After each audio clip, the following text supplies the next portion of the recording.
اللہ رب العزت کا ارشاد گرامی ہے، اے ایمان والو، جب تمہیں یہ کہا جائے کہ مجلس میں کھل کر بیٹھو، وسعت اختیار کرو، تو مجلس میں وسعت اختیار کر لیا کرو۔ اللہ رب العزت نے قرآن مجید میں صرف عقائد ہی نہیں بلکہ معاملات اور اخلاقیات کا بھی درس دیا ہے، اور دین اسلام مکمل ضابطہ حیات ہے۔ اس میں صرف عبادت اور ریاضت کا ہی ذکر نہیں ہے بلکہ معاملات اور عبادات کو بھی بڑے خوبصورت انداز کے اندر اخلاقیات کو بھی ذکر کیا گیا ہے۔ آج کی اس مختصر محفل میں مجلس کے چند آداب رسول اللہ صلی اللہ علیہ وسلم نے جو بتائے ہیں، اس حوالے سے آپ کی توجہ جو ہے وہ دلانا چاہتا ہوں۔ سب سے پہلا ادب مجلس کا رسول اللہ صلی اللہ علیہ وسلم نے جو بتایا ہے، جسے عام طور پہ ہم اگنور کر دیتے ہیں یا نظر انداز کر دیتے ہیں، وہ یہ ہے کہ جو شخص مجلس کے اندر جس جگہ پہ آ کر بیٹھ گیا ہے، وہ چھوٹا ہے یا بڑا، امیر ہے یا غریب، یہ اس کا حق ہے کہ اس کو اس کی جگہ پر بیٹھنے دیا جائے۔ بعد میں آنے والا جو شخص ہے اسے یہ حکم ہے کہ جہاں اس کو جگہ ملتی ہے وہ وہاں بیٹھے۔ یہ درست نہیں ہے کہ بعد میں آنے والا شخص بے شک وہ بڑا ہو، عہدیدار ہو، یا کسی بھی حوالے سے وہ کسی شخص کو اٹھا کر اس کی جگہ پہ بیٹھے۔ اسلام جو ہے یہ بڑوں کا احترام کرنے کا حکم دیتا ہے اور چھوٹوں کے اوپر شفقت کا حکم بھی دیتا ہے۔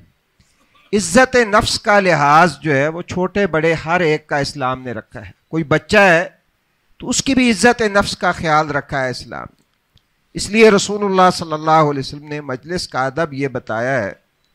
کہ لا یقیم الرجل الرجل من مقعدہ فیجلس فیہ، کہ کوئی آدمی کسی دوسرے آدمی کو اس کی مجلس سے اٹھا کر خود اس کی جگہ پہ نہ بیٹھ جائے۔ ولیکن تفسحوا وتوسعوا، فرمایا لیکن اگر جگہ نہیں ہے، تھوڑی ہے، تو یہ کہا جائے کہ تھوڑا مجلس کو کھلا کر لیں تاکہ بعد میں آنے والا شخص جو ہے اس کو بھی جگہ دی جا سکے۔ نبی صلی اللہ علیہ وسلم نے ایک دفعہ آپ کے سامنے پانی یا کوئی مشروب پیش کیا گیا، آپ نے اس کو نوش فرمایا تو آپ کے دائیں جانب جو ہے حضرت عبداللہ بن عباس تھے غالباً رضی اللہ تعالیٰ، اور دوسری جانب کبار صحابہ تھے، بڑے بڑے صحابہ تھے۔ رسول اللہ صلی اللہ علیہ وسلم نے عزت نفس کی جو بات ہے میں اس کی طرف اشارہ کرتا ہوں۔ آپ صلی اللہ علیہ وسلم نے حضرت عبداللہ سے پوچھا کہ اگر تمہاری اجازت ہو تو میں اپنا جو جوٹھا ہے، اپنا بچا ہوا جو ہے وہ ابو بکر صدیق کو دے دو۔ تو انہوں نے کہا نہیں اللہ کے رسول، میں کسی کو ترجیح نہیں دیتا، آپ کا بچا ہوا میں خود جو ہے وہ پیوں گا۔ تو اسلام نے چھوٹے اور بڑے جو ہے دونوں کا خیال رکھا ہے، لیکن عزت نفس جو ہے وہ چھوٹا بچہ ہو اس کی عزت نفس کو بھی مجروح نہیں کیا۔ ہمارے عام طور پہ بچوں کو یہ سمجھا جاتا ہے کہ نہیں ٹھیک ہے، اسے جیسے مرضی اٹھا دیں، پیچھے کر دیں، آگے کر دیں۔ اسلام نے ان آداب کو بھی ملحوظ رکھنے کا حکم دیا ہے۔ دوسرا ایک ادب مجلس کا یہ ہے، رسول اللہ صلی اللہ علیہ وسلم نے فرمایا ہے کہ دو بندے بیٹھے ہیں، تیسرا شخص باہر سے آتا ہے، اس کے لیے یہ اجازت نہیں ہے کہ وہ ان دونوں کے درمیان میں بیٹھے۔ نبی کریم صلی اللہ علیہ وسلم نے فرمایا ہے لا یحل لرجل ان یفرق بین اثنین، کسی بندے کے لیے حلال نہیں ہے بلکہ حرام ہے کہ وہ دو بندوں کو آپس میں الگ الگ کر کے ان کے درمیان بیٹھ جائے۔ ہاں ایک صورت ہے الا باذنہما، ان سے اجازت لے لے کہ بھئی یہاں میں بیٹھ جاؤں، بے شک وہ چھوٹے ہیں یا بڑے ہیں، اگر دو بیٹھے ہوئے لوگوں کے درمیان بیٹھنا ہے تو ان سے اجازت لے کر تو بیٹھنے کی گنجائش ہے، لیکن ویسے ان کو اٹھا کے بیٹھنے کی گنجائش نہیں ہے۔ تیسرا ایک ادب مجلس کا یہ ہے کہ اگر کسی جگہ پہ آپ بیٹھے ہیں، آپ دھوپ میں بیٹھے تھے تو سایہ آپ کے جسم کے وجود کے کچھ حصے کے اوپر آ گیا، یا آپ جو ہے وہ سائے پہ بیٹھے تھے تو کچھ سایہ ٹل گیا، کم ہو گیا اور جسم کے کچھ حصے پہ دھوپ آ گئی، کچھ پہ سایہ آ گیا، تو رسول اللہ صلی اللہ علیہ وسلم نے مجلس کا ادب یہ بتایا ہے کہ وہاں سے اٹھ کے یا تو دھوپ کے اندر چلے جائیں یا پھر سائے کے اندر چلے جائیں۔ یہ درست نہیں ہے کہ آدھا حصہ انسان کا، آدھا وجود جو ہے وہ سائے کے اوپر ہو اور آدھا وجود جو ہے وہ دھوپ کے اوپر۔ سردیاں کیونکہ آ رہی ہیں، عام طور پہ جو ہے وہ بعض اوقات انسان کو دھوپ کی ضرورت ہوتی ہے، دھوپ پہ بیٹھتا ہے تو پھر جو ہے وہ اسے گرمی لگنے لگ پڑتی ہے، تو بعض لوگ جو ہے وہ دھوپ اور سائے کے ملی جلی کیفیت جو ہے اس میں بیٹھ جاتے ہیں، آدھا وجود جو ہے وہ دھوپ پہ ہوتا ہے، آدھا سائے پہ ہوتا ہے، تو یہ بھی مجلس کے ادب کے خلاف ہے، رسول اللہ صلی اللہ علیہ وسلم نے اس سے بھی منع کیا ہے۔ اور چوتھا جو کام رسول اللہ صلی اللہ علیہ وسلم نے ہمیں بتایا ہے وہ یہ ہے کہ اگر کوئی شخص کسی مجلس میں بیٹھا ہے، وہ کسی ضرورت کے لیے اٹھ کے باہر جاتا ہے،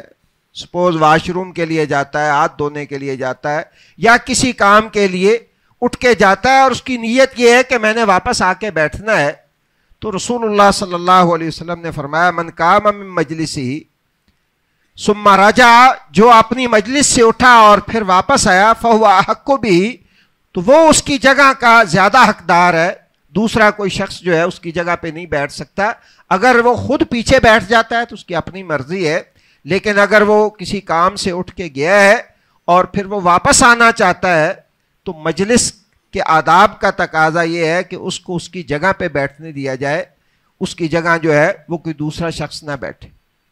اگر ہم رسول اللہ صلی اللہ علیہ وسلم کے بتائے ہوئے ان آداب اور قرآن مجید کے بتائے ہوئے ان اصولوں کو سچی بات ہے اپنا لیں تو زندگی اتنی خوبصورت ہو جائے، معاشرہ اتنا خوبصورت ہو جائے کہ اس کی جو ہے وہ دنیا کے اندر مثال نہ ملے۔ صرف سورت حجرات ایک ایسی سورت ہے، اگر اسی کو انسان پڑھ لے اور اس کے مطابق جو ہے وہ اپنی چال ڈال، اٹھنا بیٹھنا، ملنا جلنا، گفتگو کے آداب، ایسا جو ہے وہ آداب کا ایک انسائکلوپیڈیا یہ ایک سورت ہے کہ صحیح بات ہے کہ انسان کو کسی اور چیز کی ضرورت نہیں رہتی۔ اللہ تعالیٰ مجھے بھی اور آپ کو بھی قرآن مجید اور پیارے حبیب محمد الرسول اللہ صلی اللہ علیہ وسلم کی جو ہدایات ہیں